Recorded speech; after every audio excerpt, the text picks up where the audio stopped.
So wie ein Gitarrist Tonika und dominante zwei Griffe braucht, haben wir diese zwei Griffe auf Schub und Zug.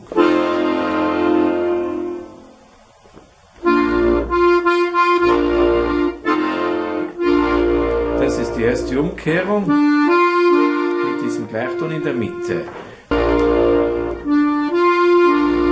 Grundton fällt. Welches ist der Grundton? Grundton ist dieser oktavierte, dieser dritte Ton in der ersten Umkehrung. Grundton fällt. Quintton bleibt. Terzton steigt.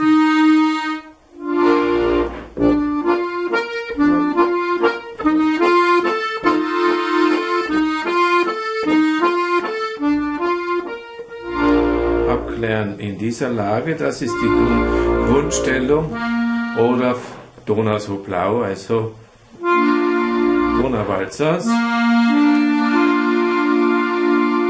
Ich habe nur Grundstellung, erste Umkehrung, zweite Umkehrung, Grundstellung, erste Umkehrung, zweite Umkehrung, Grundstellung.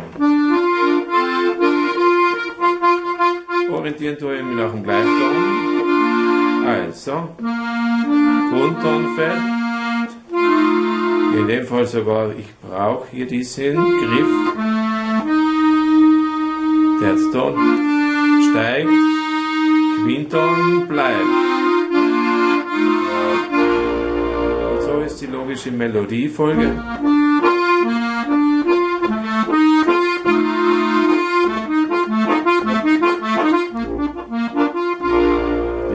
Umkehrung und in der zweiten Umkehrung habe ich den Quintton, der bleibt, Grundton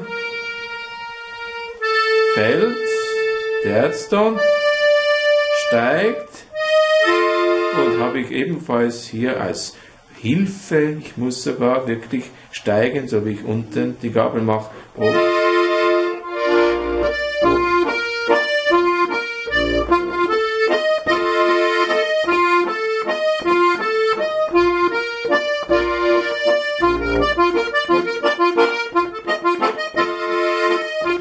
Das ist wie eine Schablone.